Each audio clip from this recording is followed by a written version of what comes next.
neitsi habras õrn oli pikalt olnud kurb.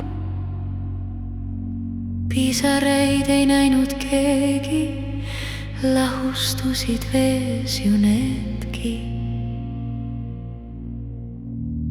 Kogu kurbusega ühte kadusid need merevette. Keegi ei näinud merineitsi muret, ujus toju ikka samamoodi.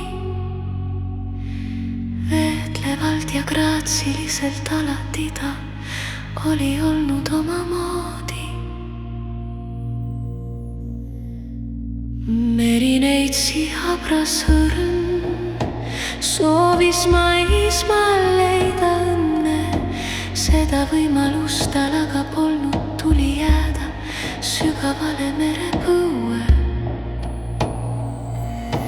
Vahel ongi nii, et soovid täitumiseks liialt suured on, isegi kui väga proovid.